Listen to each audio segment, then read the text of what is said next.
sometimes we ask questions that are way too big for the current timeline, where we're like, um, when will I meet, the one? Or like, when will I don't know, get more money or a better job, whatever. And like the angels are like, hey, we need you to like just start getting up a little bit early in the morning. We need you to like take a little bit better care of your health. Like we're trying to work on like the micro stuff to get you like ready. Like you say you want to, I don't know, move to Paris or like travel the world, and like you live in a dump and like you don't have enough money or like whatever it is. And we're like, we're trying to get some things into place. And you keep asking these big questions, and we kind of have to give you like red lights or like redirect your attention, because you are not dealing with like what's right in front of you. Like I feel that it can be a pitfall sometimes. It can be a pitfall for seekers, and it can be a pitfall for the people with answers to not be practical.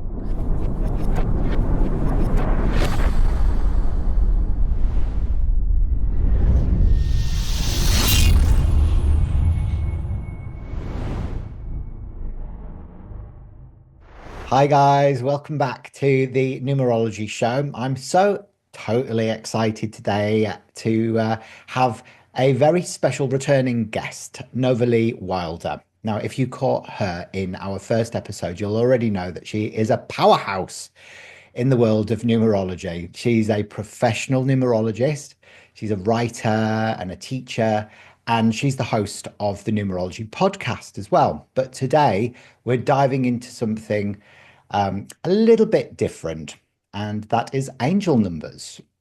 Now, you know those repeating numbers that keep popping up all the time, like the 1111 and the 111 and the 222 and the 444.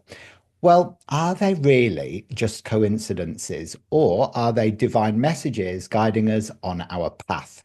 That's exactly what we're going to be exploring today. So, Novalee has literally written the book on this, which is called A Little Bit of Angel Numbers. Novalee, do the honors. Show us your book. And Yes, so, who it's right better? here. It's gorgeous. I love that book cover. It's absolutely delightful. Yeah, it's fun. It is fun. It's beautiful. So, who better can help us decode these cosmic signs other than Novalee? So Novalee, welcome back first and foremost. I'm so happy to have you with me here again. And so let's start with the basics. Many people actually recognize angel numbers as a sign from the universe, but in a little bit of angel numbers, you discuss how these messages aren't just for comfort, they're actually for transformation. So, how can someone go beyond just noticing angel numbers and actually use them as a tool for deep spiritual growth? Thank you for that question. And thank you for having me back on. Um, I see angel numbers as a gateway drug, and that maybe sounds a little offensive, but I find that most people start seeing, and that, like this is start, when you start seeing angel numbers, you are usually in some kind of transformation. It's usually like you're on the elevator between levels, like something is shifting. Maybe you've moved physically, maybe you've moved mentally, emotionally, spiritually, like something is waking up and you start seeing angel numbers. And people sometimes don't really engage with the messages they get. Sometimes we are a little passive in our interaction with the divine or our intuition. Like we actually do get, I think, a lot of information in general that we kind of like sort through, or our brain sorts through and goes, not important, not important, not important. Um, and so angel numbers are usually when some of that not important information starts seeming relevant somehow. And we go, I don't know what it is, but something is here, someone is here, something. And we might even intuitively have that thing where, like, this feels tied to my mom or my dad or someone who's passed or a pet or something from my childhood. Maybe that was when I started sorting things into things that matter and don't matter based on what my parents told me about my imaginary friends. or something like that. Because we often, I mean, children are often way more open to everything, unseen and seen. And angel numbers, I find like it's not that it's like your second puberty or something like that, but I find that there's this shift in attention, and usually it heralds like a deeper spiritual exploration.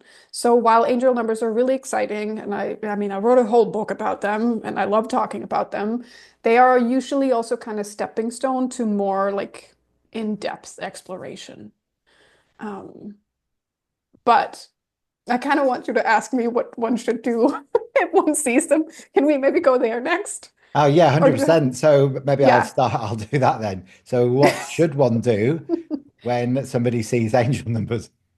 Well, you should pay attention. I mean, that's one of the things I feel like angel numbers are just such a moment, kind of like, it's a gray day and the sun comes out, and you have that moment of like, oh, that's a ray of sunshine. I'm going to take a moment, look at it, might even comment on it.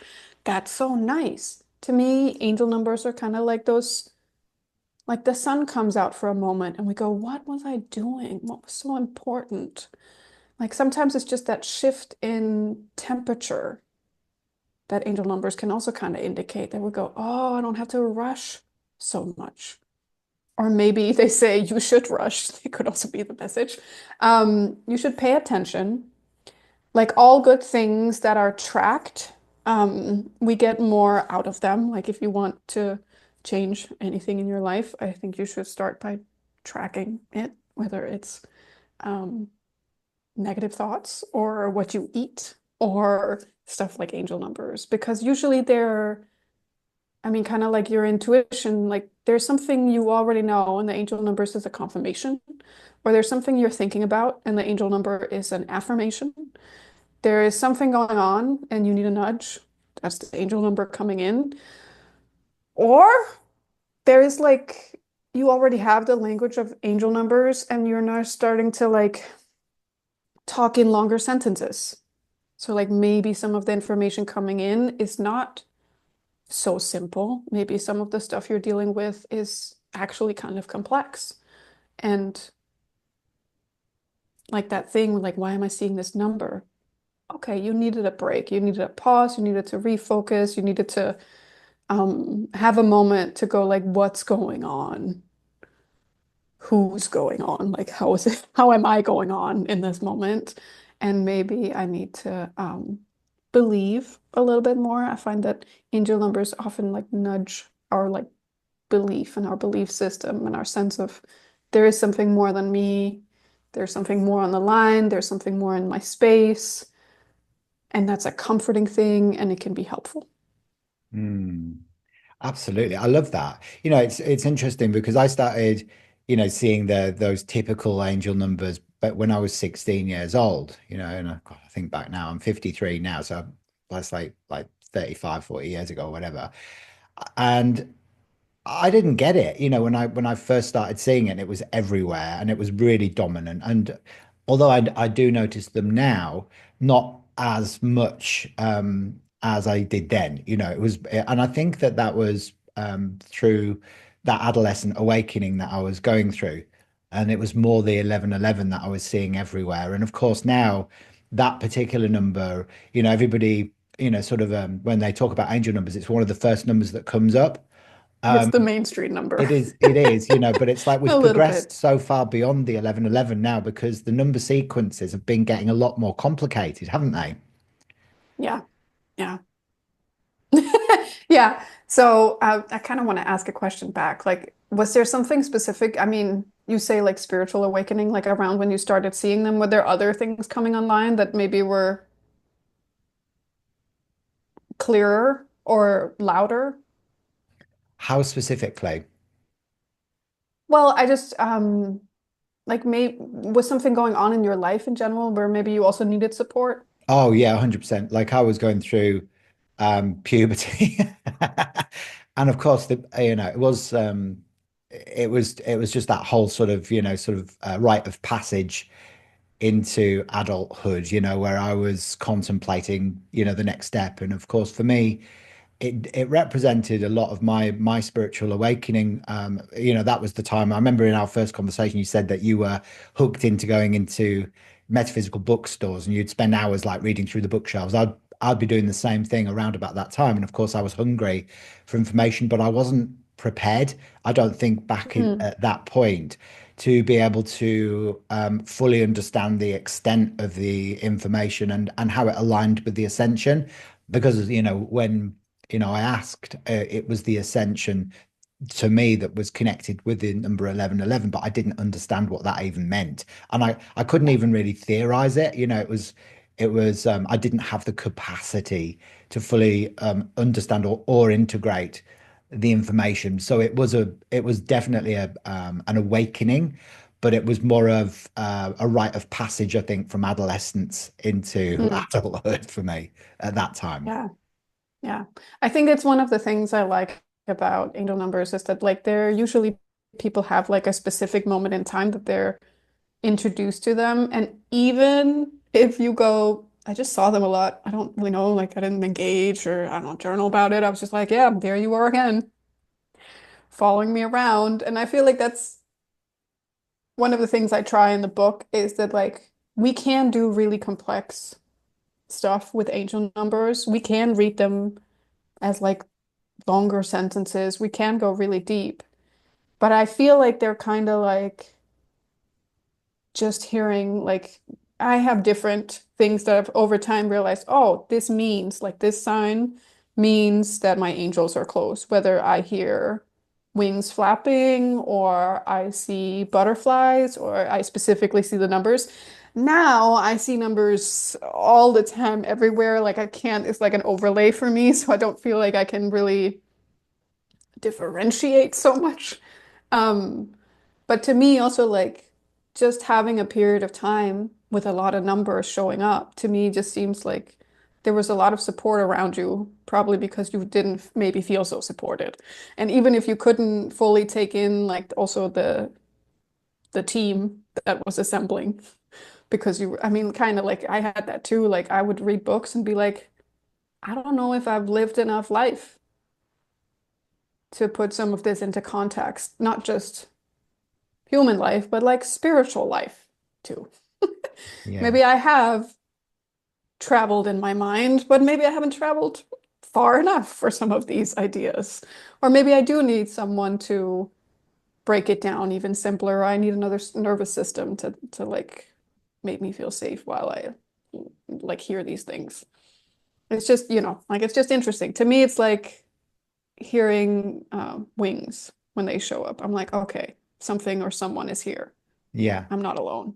100%. Yeah, I definitely felt the support during that time. And it's actually interesting because at that same point, a random person gave me a book on the Ascended Masters, which I've actually still got today. I was supposed to give it back, but I never handed it back in Yeah. the end. And it's just always been there. And I read through it obviously when I received it back then, but I couldn't compute what Mm. the who the Ascended Masters even were, let alone, looking at Serapis Bey and Kuthumi and Sanat Kumara and Lord Maitreya and Babaji and Yogananda and all of that. It It's just a meant, whole, I mean, it's like you've lived in this world for however many years, 17, 18 years, and then it's like there's a whole different kingdom, structure, pattern. Like, of course, your brain goes, wait, what? Like, what? And these names? What? I mean, that makes sense.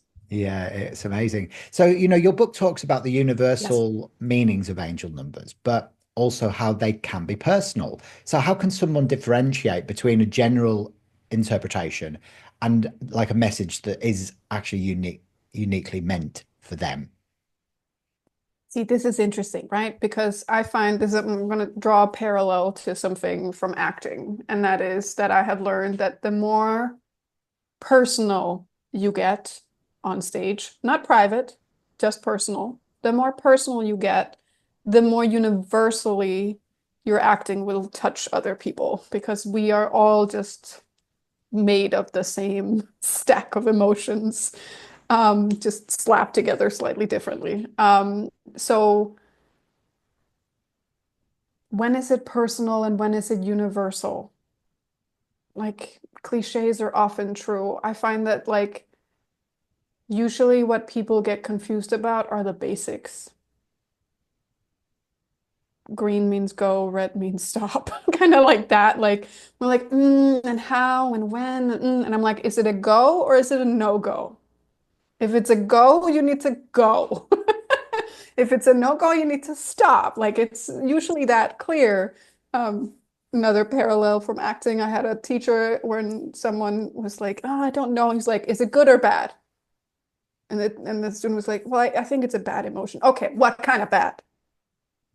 And like I draw some of these parallels is like I wouldn't ask and expect to get from angel numbers. I wouldn't ask a super complex question because then you might get a lot of numbers. You might get like full sentences. You might get a lot of information. And if you don't feel fluent in angel numbers or don't take your time to sit down, then at some point you might get frustrated and be like, whatever. And at that point, the angels have been like, we've sent you like 7,000 nudges. Like, what are we?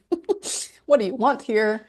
Um, so I would say always refer to the universal meaning of something. See if it ties to something that feels personally true to you. And if not, what a wonderful time to go a little bit deeper in whatever way makes sense to you. And that also means like sometimes certain spiritual tools or approaches work better in certain parts of our life. So there might be times in our life, whether we have families or not, where we have a lot of time to ourselves, where we can go on retreats and we can meditate for hours and we can journal and we can what have you, like, um, do a lot to like dive in.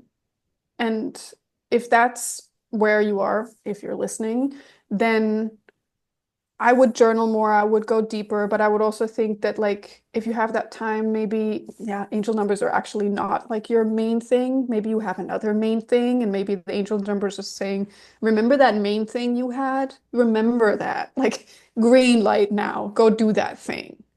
Um, I find people's obsession with numbers wonderful because I have it too. And I'm like, numbers are my map. But sometimes the angel numbers are saying, like, find your map. Find a map and someone who can explain your map to you. Like I say this in the book too, but like some people are like haunted and followed by their birthday again and again and again and again and again. And I often see that like if you keep getting led back to like the original portal, then maybe it's the original portal you need to explore, whether that is like a birth chart reading or a numerology reading or human design reading that really dives into that part of it.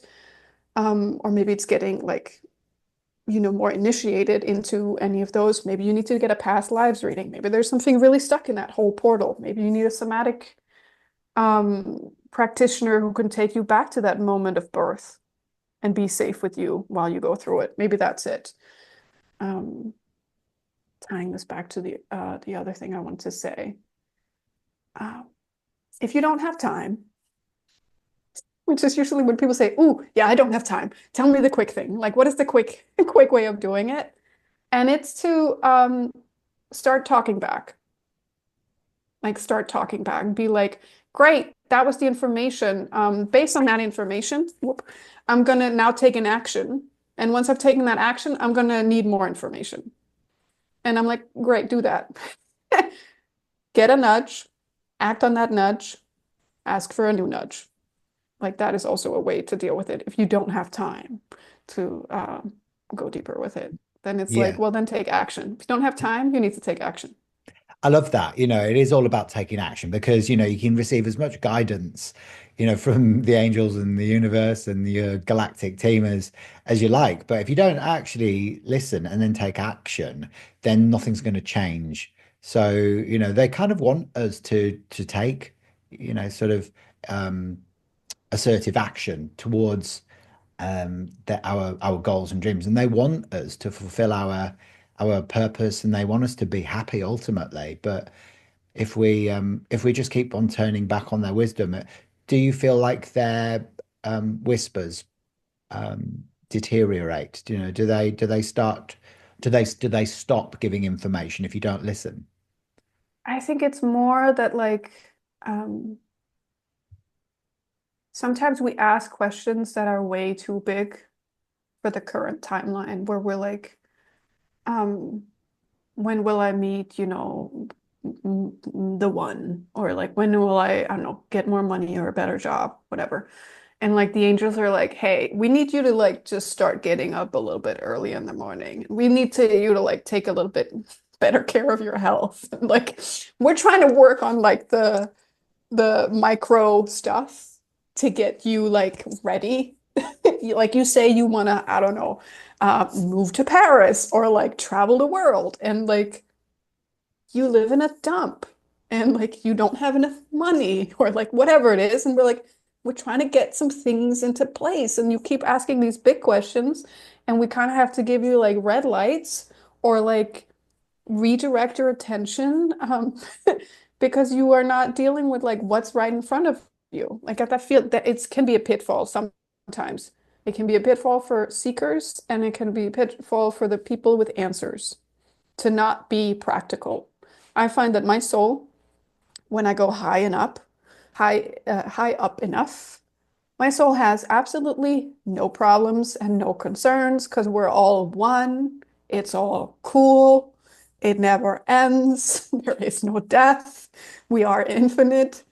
If I start asking my soul certain questions, it's gonna be like, it's all good, man. Like, you're fine. Like, it's cool. Like, just and when I ask some of my angels, some of the people and spirits that are a little bit closer to me, like when I ask big questions, they're like, these questions are too big. You're fine, you're safe. Now that book you keep saying you want to write, you've been saying it for a while. We need you to sit down in front of the computer. We need to block out your calendar. We need to get you like in front of a keyboard. That's what we really need. All these other things you're asking about, like they're not important. So sometimes I think they always answer. We just don't always want to hear what they say. Or we ask big questions when it's like the small questions and the small things we need to Yeah. like, I love that. yeah, And it's yeah. actually mirrors what Lynn Wes was saying to me in a conversation yesterday. He was talking about the importance of presence within Mm. numerology as well, because that's where you can receive the guidance, and when we ask those big questions, yeah, you might not necessarily always get the answers. It's about following the breadcrumbs and actually taking the baby steps, isn't it? Sometimes towards your goals and dreams, which is wonderful. Okay, so when we see repeating numbers, some people believe they predict what's coming next, while others see them as invitations to co-create with the universe. What's your take on the balance between destiny and free will when it comes to angel numbers?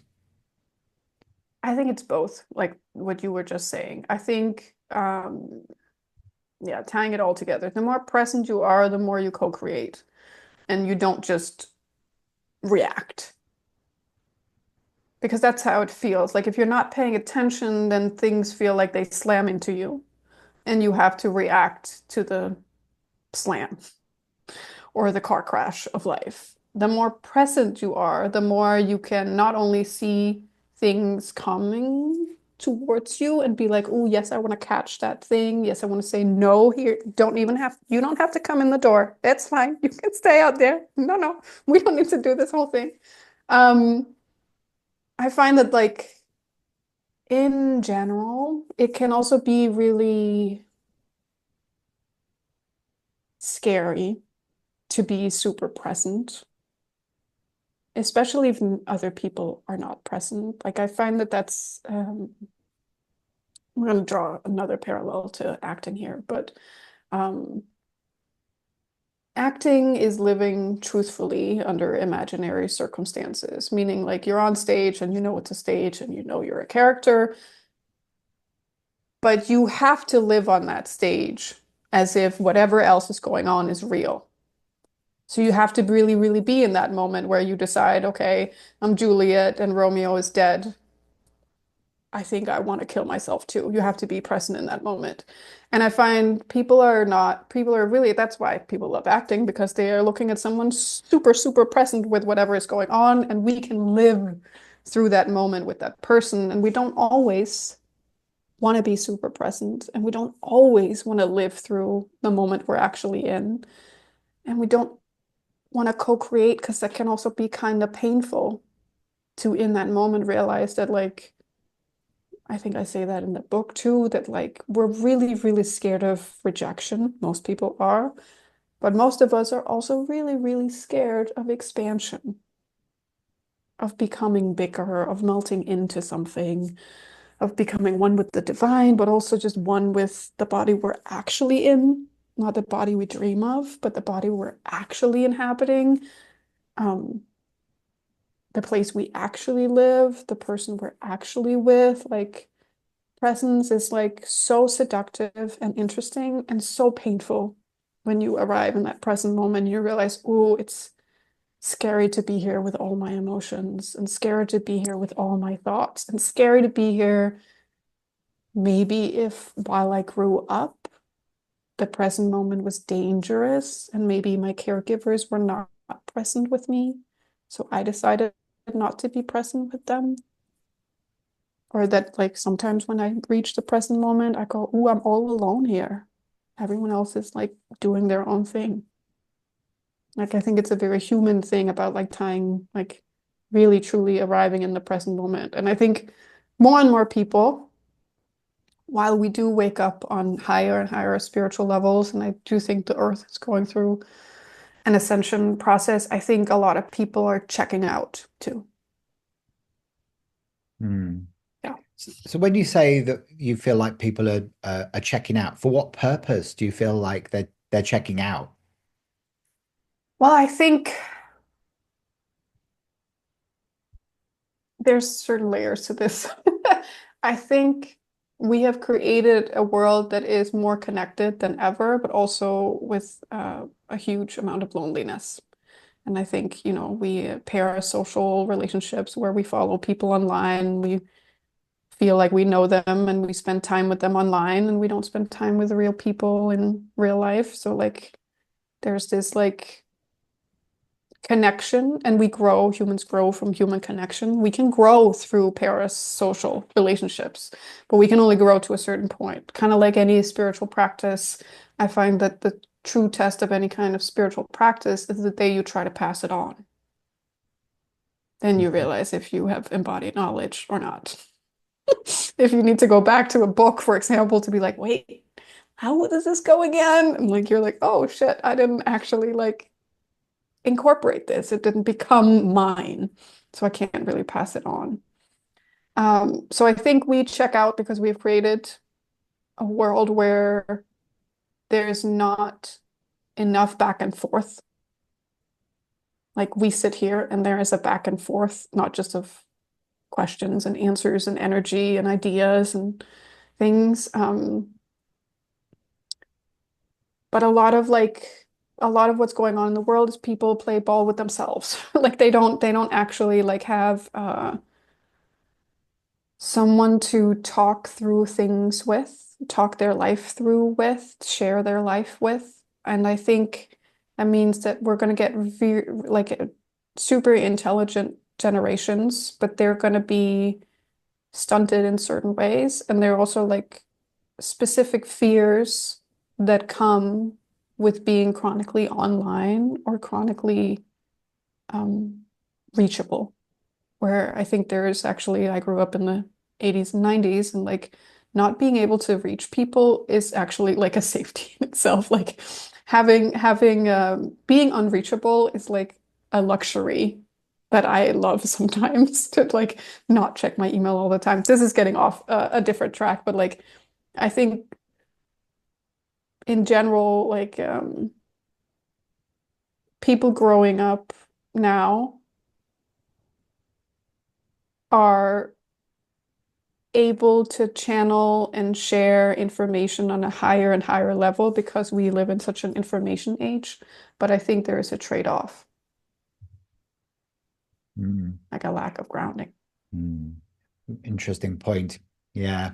Yeah. It's that sort of sense of being alone, and actually, the numerology actually brings you back to that sense of reconnection with more than just the self. And I think that's why it is so powerful, because it's a reminder not only that, that you are divine love, but there is no separation.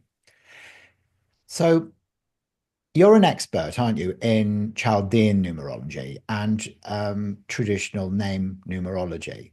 But how do angel numbers fit into that framework? Are they connected to the same vibrational language, or do they operate differently?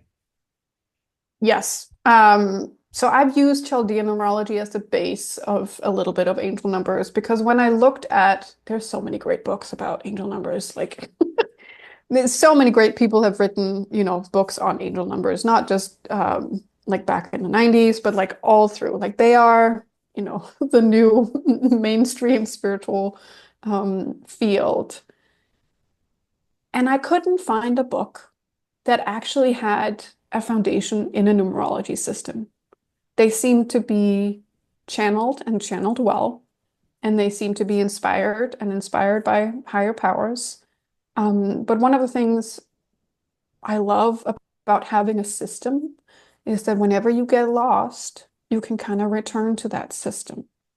So, I mean, we only have nine numbers, 10 if you count the zero, but like, I mean, we can talk about the zero, but like, I'm mostly interested in the numbers one through nine. And then you can combine them in a multitude of different ways and you can repeat them into infinity. And so if people read a little bit of angel numbers, they will be introduced to the repeating numbers. So like 1, 1, 1, 1, 1, 2, 2, 2, 2, 2, 2, 3, 3, 3, 3, and all the way through. And from that, they can see, if they read through the 1,000 angel numbers that are in the book, that every single angel numbers is just a facet of those original nine. And if you also read a little bit of numerology, my first book, or any other Chaldean numerology book, you're going to see again that like each angel numbers are just like a facet of the core number or like the digit sum of that number. And that's also where like side note here, I know some people when they see numbers, they see them in different colors and they feel like they have different textures, sounds or smells or something like that. Um, there are these core ideas or like the core energies in Chaldean numerology. And whenever people get super complex, I'm like, we need to go back to basics. Sometimes people try to like, reinvent the wheel. And I'm like, no, no, numbers one through nine. That's just what we go back to. And I did that. I used the Chaldean numerology system, and I could tell, like, once you open the door to angel numbers, you can tell they want to be channeled, they want to be talked about. They're like, the angels are very happy. We're talking about numbers so much. And I could probably have channeled that book too, but I was like, I want to refer back to the system with each of these, or like the foundation, because I want to ground it, because that is a thing that I see, in general, sometimes in the spiritual um field is that like we do get a little flighty and a little airy. And I was like, let's just ground it all. So even if I forget, which I believe me, I don't remember each meaning I wrote for like 1,000 numbers. If you say like 765, I would go, I don't know what I wrote for that. But I can go through 7, 6, and 5 and I know the meaning of those, and I can see, okay, so we start with seven, so that's the leader of that word, sentence, energy, nudge, and like I can go through them. So it was also to help people to be like, you don't have to memorize 1,000 meanings. And even though I love when people are like, I don't go anywhere without it, it's my reference book, like I use it for everything. I'm like, but if you just learn the meaning of the nine numbers, then you will be able to like, that's the Rosetta Stone or whatever, like that's the key that unlocks the system. That's a really good point. Yeah, keep it simple, stupid. It always goes back to that principle. But can you share like an angel number that people might not be paying enough attention to, and why Yes. is it significant? Zeros. People don't pay attention to zeros. People love their 111s and they love the 444s. When I did a book signing for the book, and some people came because they've heard about the book signing. Other people were just passing through this bookstore, and this girl came and she was looking at the book and she was like, "This is so crazy! I just got this." And then she showed me she had just had 444 tattooed on her arm because she saw it all the time. And we had a whole conversation because she was a one in a base number one in Chaldean Numerology, but I understood why she had gotten the 444 because there was definitely like some rebellious transformation energies that she was going through.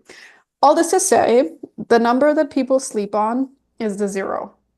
People really rarely notice when zero is following them around.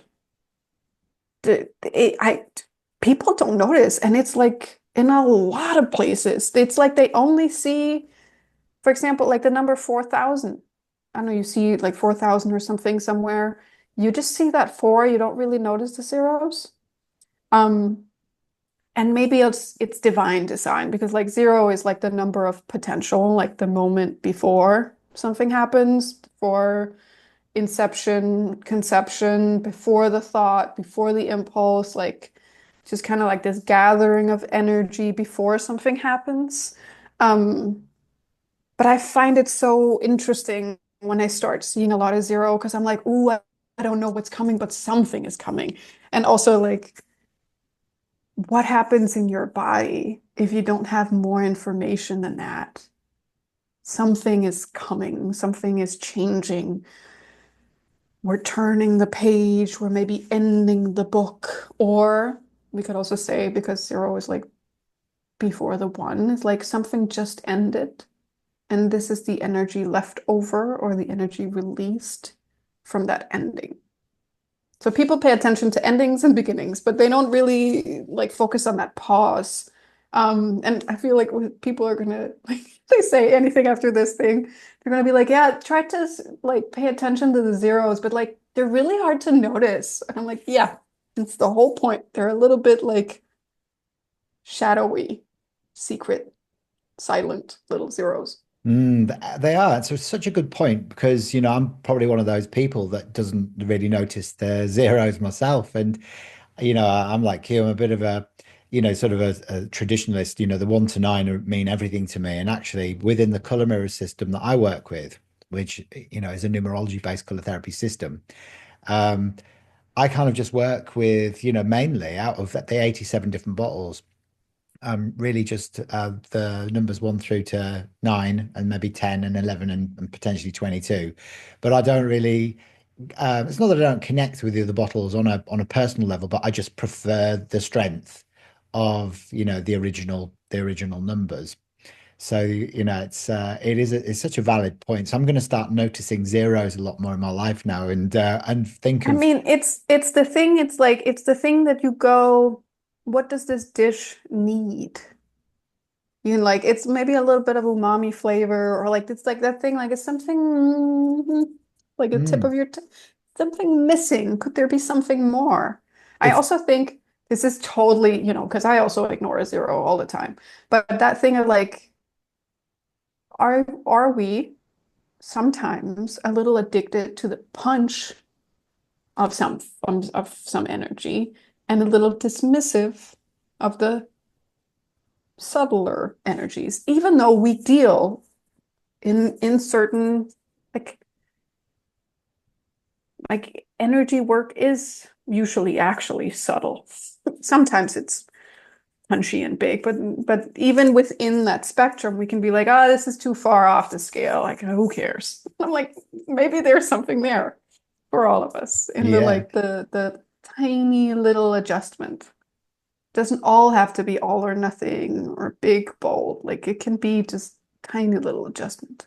Little adjustments, yeah. As you were describing the zero there, about that sort of the seat of potentiality, it reminded me a little bit of the energy that exudes from Nun, the Egyptian god that represents, that sort of the birthing of or the potential of the birthing of creation Mm. before.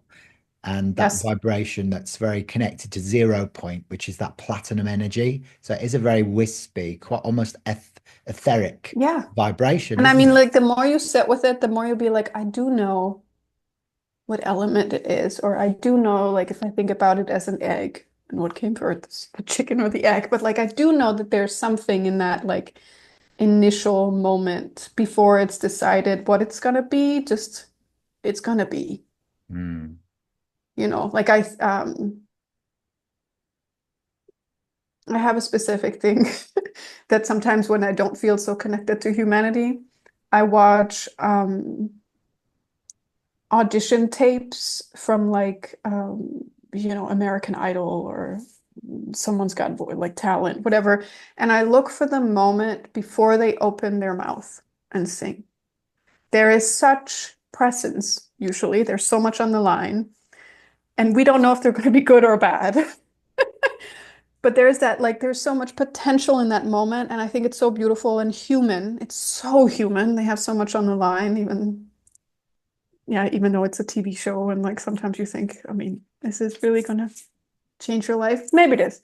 But like that actually just reminded me of like we cannot dismiss that moment mm, before people open their mouth, or like before we sing the song that might change everything, or before we lay the egg or yeah. something like that. 100%. I love that. Yeah, it's a beautiful way of looking at it. So now in your book, you mention how angel numbers often show up in times of crisis. What's the most profound experience that you've had, or a client has had, where angel number showed up at a pivotal moment? Yeah. I think I want to use a client, and I think I might have to change a few details just to make everyone happy.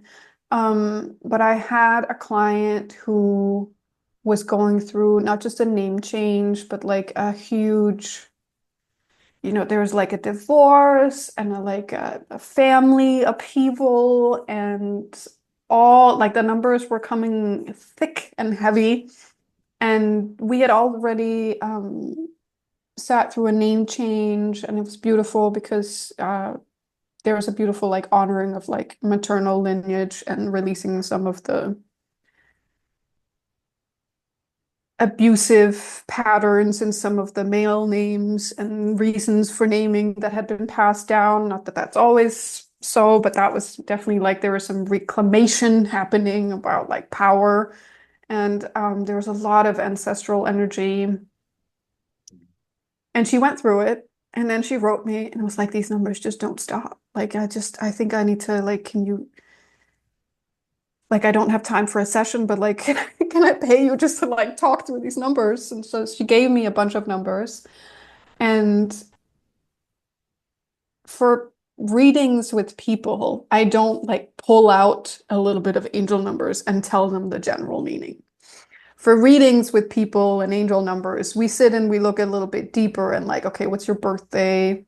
What's your base numbers? What are the patterns? What's in your numeroscope? Where are you in your yearly cycles? Like there's a lot of layering there. And just like since numbers are the way I open myself up to the information, doing that opens layers like within me. And so I channeled this a lot of information from this female ancestor.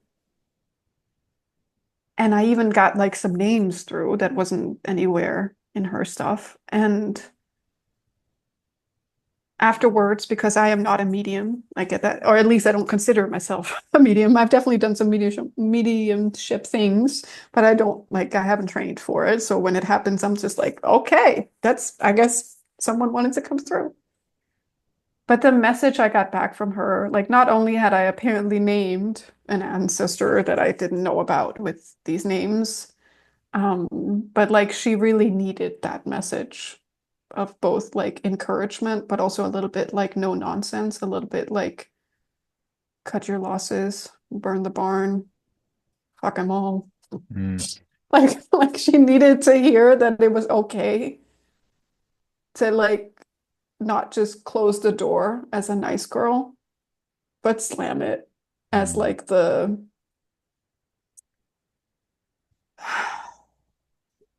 as the ancestor that she had that, made it across the Atlantic and settled in a country where she was, very alone, very challenged, and, built a family where the name lives on today. Like there was some like power in that. I feel like that was one of the times where I was like, because it was really the reading came through the angel numbers. It Mm. didn't just come what normally does come through in like numeroscopes, but it really came through the angel numbers that she kept seeing. And they really were like sentences, longer sequences that she saw again and again and again. And did she take action? Oh yeah, she did. Oh, good. She did. I mean, she was on her way. That's also what the angel numbers like. Sometimes it could also just be like, as you're doing it, it is being written. As it's being written, you are doing it. She Mm. was, I guess it was that thing of like, are we on the same page? Like, what I'm doing, is that actually what I should be doing? Like, are they? And I was like, well, if you keep moving forward and you get the same message, then the message is probably aligned. If you move forward and the message change, maybe that means that there's something else going on. I can see how that could maybe not always be true. But to me, it was just like, it was a very clear, like, you have permission and you have the blessing of the people who went before you to go ahead and do this thing. Yeah, wonderful. Okay. So some people then dismiss angel numbers completely and they see them as mere coincidence. Have you ever come Mm. across any scientific or even psychological explanations that support why people see these numbers? And how do you respond to skeptics? Um, I usually tell people that the people who get furthest in life, no matter what field they are in, are the optimists. The people who see possibility and opportunity, even in like the dark times. It's the people who invest through a recession if they have the means.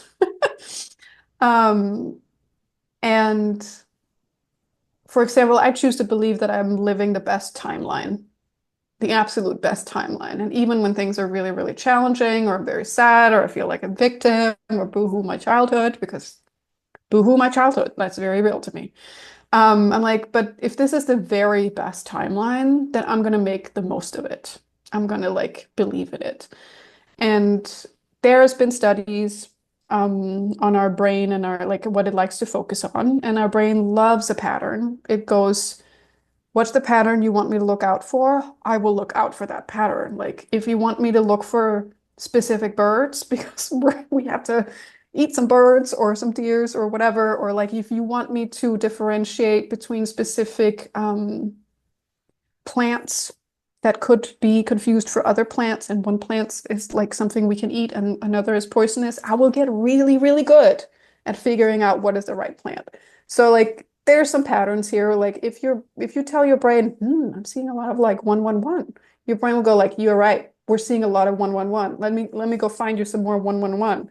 You want four-leaf clovers? We got those too. Or like red, like sometimes that's the thing. If you say, okay, my sign is going to be a pink butterfly. Your brain goes, got it, pink butterfly, on the lookout for that. Gonna go find it right now. Like if you're looking for a sign, if you're looking for a solution, you're gonna find it. Like your brain will work for you like that. Um, and it also loves to like have something to do. Like idle mind, idle hands, what is that saying thing? Like, it's really good to give your brain something to do. Like, it's not really meant to not do something. If you have a lot of negative thoughts, that's a survival mechanism in your brain where it's like, oh, we worry about things. That's great. Then we're going to be prepared for them. Like, we're going to see them coming. It adjusts certain things in your nervous system, helps with your dopamine, your hormones. We're not going to get into all of that, but like there's a reason why your brain likes to focus on things. It makes it feel safe. Um, so when people are like, I don't believe in these things, it's like, don't you believe that what you focus on grows? Have you not noticed that if you feed yourself a steady diet of specific images, you start being impacted by those images? Do you not find that listening to the news for the first hour of your day sets the mood for the rest of your day? specifically if the news are maybe not great. To me, it's like there's a spiritual aspect. I can read angel numbers. Anyone who wants to, they can do that too. But even if you don't believe it, you have to believe in like the pattern recognition that your brain has going on. Like it just works and it works really well. And why not focus on the positive? Mm. 100%. Absolutely. I agree with that 1,000%. That it's that sort of glasses half full rather than glasses half empty approach, being optimistic and believing in magic, I think as well, is something, that we've forgotten about the art of magic. We tend to disassociate from it as being whimsical or, fantasy, but actually, it's ingrained within the numbers that birth creation. So it's an intrinsic part of our nature. Now you talk about the emotional frequency of numbers as well, and I'm really attached and invested in this aspect of numerology. Now, I was wondering if you could maybe talk about how numbers carry a specific vibration, and certain angel numbers may have more of an intense emotional impact on others. And if so, which ones tend to create the biggest shifts in people? So, for example, within the color mirror system that I work with, like the number 9 is red and orange, and it's Mars fire energy. So, obviously, it can bring Of up course it is. anger and all of that. And bottle number 7 is Neptune, which is turquoise, and it carries, this sort of a very heartfelt vibration. It's about frozen emotions, and it can bring up trust issues, etc. So, within the angel number spectrum, are there any numbers that really create big shifts for people emotionally? Yeah, I think it's always interesting with sometimes when people don't believe or they're a little skeptical, and usually they say that or do that because their inner child or their inner believer is like, please convince me. I do want to believe, please convince me. I would say think of a number, one of the 9 numbers, and think about it, repeat it. So maybe I don't know, you think about the number 6 and you think 66666. And then I want you to imagine whatever number you picked, that you are writing it on your body. Like maybe you're writing it on your arm, you're marking it with a big fat marker on your arm. You're just writing that number over and over and over again. Now, if you've picked a number you're not going to have a big emotional reaction to, you just think, oh, that would be kind of nice. I want to have 111 all over my body. But you might also go, ooh, oh, I don't want to, ooh, like I think about that now. And I think, I, of course, also have a specific relationship to the numbers, but like if I think about pouring the number 6 all over my arm, just writing it everywhere, like that energy starts to become very present for me. And I'm like, okay, that would be a lot. Like that would be a lot. And you might have a physical reaction to a number. I know a lot of people, um, 8, 888, a lot of 8 energy. I would never. I would, I would just never. Um, yeah, I feel like I can't say this for certain, but I don't think even before I knew about numbers like that, that 8 would have been a number. I would have been like, yeah, I want a necklace with the number 8 or like an infinity sign or something. But I find people who resonate with the number, like people who get infinity signs and stuff like that, there's often some kind of correlation. People will often get either their own number, so they're like their base number, or the shadow number. So like ones would get 1 or 4, eights would get 8 and maybe 9. Like there's some like correspondence in certain numbers and how they feel at home in people. Um, and I feel like that test of like, would you put it on your body?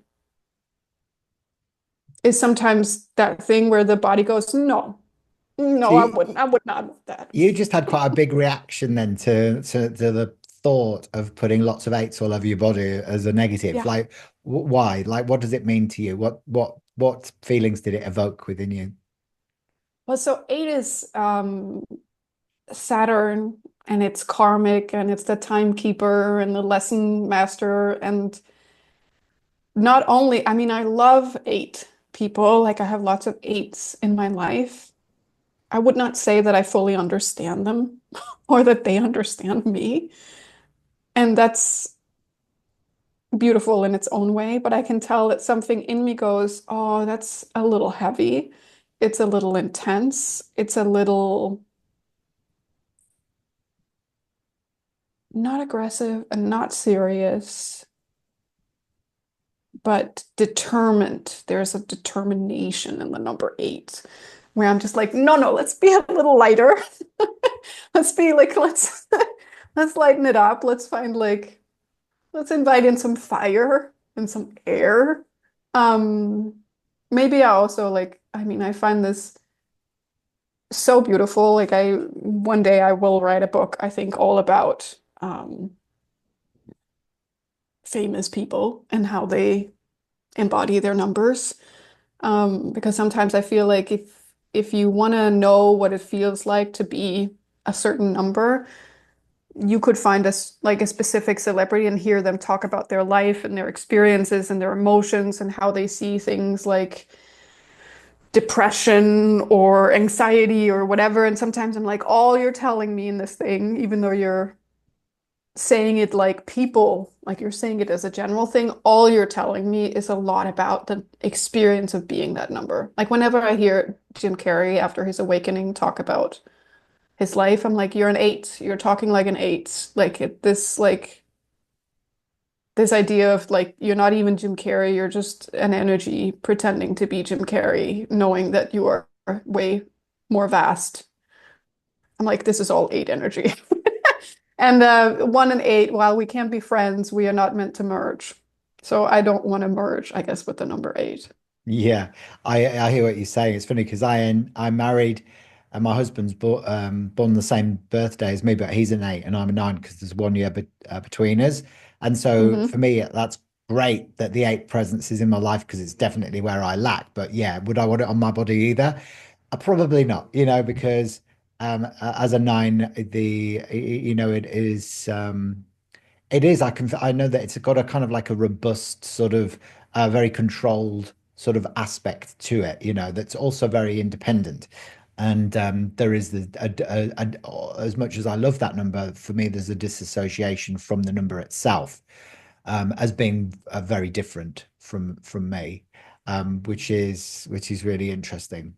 So, do you then believe as well that angel numbers are a part of our soul contracts, pre-agreed signals from our guides before we incarnate? And if so, how can someone decode which numbers are theirs from past lives or personal agreements? I mean, I think we pick a bunch of things before we come here. I think we do pick our time and time of birth and the portal we go through and um, some of the main souls, at least, that are going to be around. I don't think we are going to have like karmic agreements with absolutely everything and everyone. I think we're going to have a few, and that's going to be plenty for most people. I also think that while the general terrain of our map is decided, we have not picked the exact route we're going to take through that map.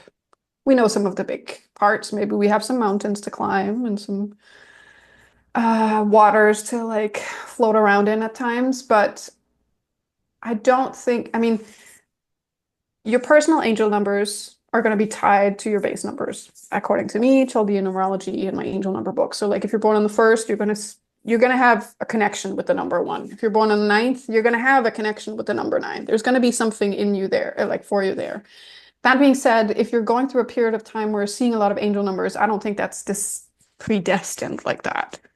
I also think that while there is a part of your spirit team that's going to follow you your entire life, I think it's a little bit like friendships that like at times you will get specific spirits around you that you need. I also think that even the people that pass on that are very close to you, like your parents or siblings or people in your family, they might stay close or come around in specific times, and they might also have other stuff to do when you don't need to like talk to them every day or have them around. Like I know specifically in my family, after my mom passed, I could tell that she was around some of my sisters more than others. Like it just made sense to me that there are things that can be done on the other side, can't be done here. Um, so I don't think that the angel numbers you see are necessarily always predestined karmic messages. I do think you can refuse the call from the other side at any point. You can decide not to pick up the phone. And if you decide to not pick up the phone enough times, maybe because picking up the phone is tied to fear, or I know you're like, "Ah, I don't know, or I can't deal with it right now. And maybe it's too close to a like I remember, this is a personal anecdote, but like I remember seeing a psychic maybe like 3, 4 months after my mom passed for something that was not related to her, like something else. And she came through, and I could tell in that moment, I was like, you know what? I'm not, I don't want to talk to my mom through you today. So I was like, so yeah, that's fine. I don't really want to, like, it didn't feel like rejecting my mom. I was just like, you know what? Mom, we'll do this on another time through someone else. Like, I'm not picking up this call today. Like, Mm. it's okay. Like, it's okay. Um, yeah. So like, you can hang up and it's fine. They'll come back later. Maybe it's not right now, whether it's something that could feel very impactful, like someone passing, or if it's like this 111 hailstorm that you're walking through that you're just determined to not deal with. Like, okay, they'll come back later. There'll be a better time. That's fine. Mm. Yeah. I love that. I love that. And, it is your choice ultimately, and if you've got a clear enough channel to, your mother's spirit, then you can pick that call up anytime in privacy without it having to come through an external that needs to eavesdrop in on the conversation. I suppose it's like having a conversation, isn't it? You don't always want your husband or your wife to listen into the conversation that you have with your mum or your dad when you're speaking to them on the phone. You could sometimes just need a Yeah. bit of privacy so that you can Yeah. kind Well, of I have also your own. think, yeah, I think sometimes this is my own like sensitivity with certain things is like sometimes I pick up in myself when I hold space that I'm like, oh, I really want my client to get something out of it. And it's just a little too much. And I'm like, oh, wow, Nova, like you're having a little too much of like a private or personal investment in this. Like this is not helpful actually for this person. Mm. And I've picked up the same thing, and it doesn't just go for like readers, it goes for people in general who have like some personal stakes in how you're gonna go through the session you have together. Sometimes teachers get too involved in their students and whatever.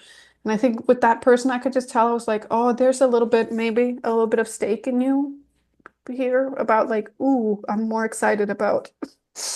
Like I think all the messages that this psychic gave me were incredibly accurate, and a lot of them were like timing wise, something that only years later I could go, wow, he said exactly what was going to happen and he timed it, and I understood absolutely nothing at the time, but it all came through. And I think he maybe in that session could see that I was confused, and he was like, finally, we get an ancestor through. Let this I can do. And I was like, no, you know what? This feels a little tied up in maybe some ego about like wanting your client to have a good experience. And I just don't want like my mom to be involved in that right now. Yeah, Yeah. yeah, I hear that. Absolutely. So, okay, so the angel numbers and the 5D shift. So with the planet obviously undergoing a massive vibrational shift at the moment, are angel numbers changing in their frequency or meaning? And have you noticed certain numbers becoming more common as humanity moves towards higher consciousness? I mean, things come in waves. So the reason I wrote the book was that for like a year, maybe, I kept getting emails and emails and emails. And like the emails weren't just people, they were also like, hey, could you help me with an article about this and that? And I remember two different people reached out and wanted to do two different 10-part article series about angel numbers. And I was like, okay, I think by now, if I'm already doing 10-part articles for like today.com, I think I should be talking to my editor about writing a book. I feel like in the last, of course, it's lasted way more than the last like 10 years. It's been ongoing. But I do feel like the waves of mainstream consciousness catching up and like even more books and like it goes into like angel number card decks or oracle cards or like when a tool gets reinterpreted and reinterpreted and reinterpreted and it starts fitting in with other things. Um, like I don't think the meaning has changed. I think they're more kind of like I don't think the map has changed. I think more map readers have come online. So like more and more people are reading the map of angel numbers and their take on it colors it. So like kind of like I can tell when I teach people in my school, whatever their background is going to inform what kind of numerologist they become. So maybe they have, I mean, kind of like um, I know your system has a color component and a numerology component, and there are things in your background that's going to speak more to one or the other, and it's going to inform you over time. And when you meet a new system, you're going to like it's going to speak to the color of the numerology, and it's going to like you're like, yes, I got that part. And I've had that where um, someone was like really, really into essential oils, and they started looking at the numbers and the names of the oils and translate the name of the essential oil to numbers and to find like the word vibration, the name vibration behind those words and looking at both the Latin name of that essential oil. And they started to prescribe based on the numbers instead of just like the original meaning of what you should be using essential oil for. So like to me, it was like that's your map and now you're overlaying numerology on this. And like with angel numbers, people have, I mean, I would not be surprised if there would be like angel numbers for your nervous system, or angel numbers for your human design, or angel numbers for your intuitive eating, what have you. I would not be surprised if people overlaid because it's a very simple system or like a simple tool. That doesn't mean it's not effective, but it is simple. And so it's easy to overlay. And because there is a tradition for like a more channel approach to things, then I think a lot of people are gonna channel. Kind of like I feel like with the tarot, there are a huge amount of tarot decks coming out that are maybe almost entirely channeled. And some people could say it's a loss for some of the tradition, but I think, I mean, everything that has value will survive, and what doesn't have value will like, I read a book, someone recommended a numerology book by someone where he had created the whole system based on the keypad on a dumb phone or like like when you had a when like now we have smartphones but like he made a whole numerology system based on like phones and he was like this is the future and I read the book. It's a little bit older and I was like it's a little bit cute because we it didn't last, like sometimes I was like this is some things will survive and be applied and others are just going to be beautiful while they can be applied and then we will move on. Yeah, absolutely. It's great. So it's almost like the things that are valuable and where they will stand the test of time. And those that won't, well, maybe a fad for a little while, depending on what's going on with, the sort of vibrational shifts at the time.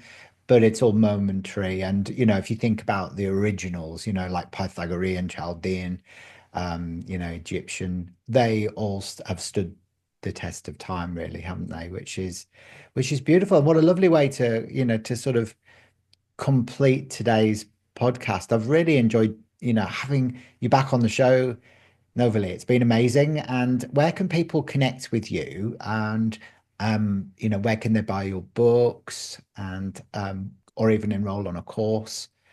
Um, Yes. So they can find me at novaleewilder.com. I'm also on Instagram. I really would love if you signed up for my newsletter because then I could be a little bit more in contact. I'm more active there. My books are available worldwide from most major booksellers, resellers of books on Amazon. Um, they are on Kindle as well. If you are in the US and you would like a signed copy, then you can buy them from my website and I will sign it to you and send it to you myself. Um, and another thing, okay, just a last thing I wanted to add, specifically because we haven't talked about it so much, is like a bonus I created for a little bit of angel numbers is an angel number meditation. And it's by no means the only angel number meditations in existence. I'm not even claiming it's the best one, but it is one where I created it and I have had experiences with people say, ooh, something clicked within me after I listened to it. And it's free. Like if you buy the book, the angel number meditation is free with it.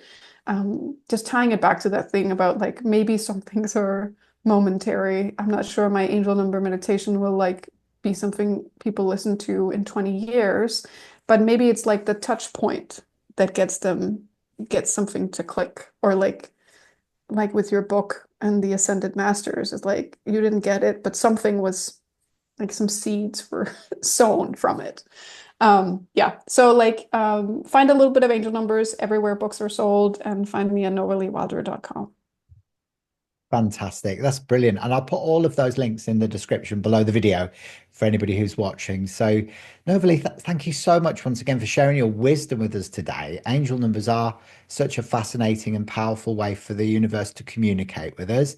And I know that all of our listeners are walking away with so much insight, specifically me, I've learned so much today. So if you've been seeing angel numbers and wondering what they mean, be sure to check out Novalee's book, A Little Bit of Angel Numbers. It's just so beautiful, and it's a lovely hardback as well, in that beautiful orange, pink, and violet, such beautiful colors. It's a perfect guide to help you decode these divine messages and align with your highest path. And of course, if you've loved this episode, don't forget to obviously subscribe to the Numerology Show so you never miss an episode, and drop a comment or a review. I'd love to hear your thoughts. I genuinely would. So that's how this podcast will grow.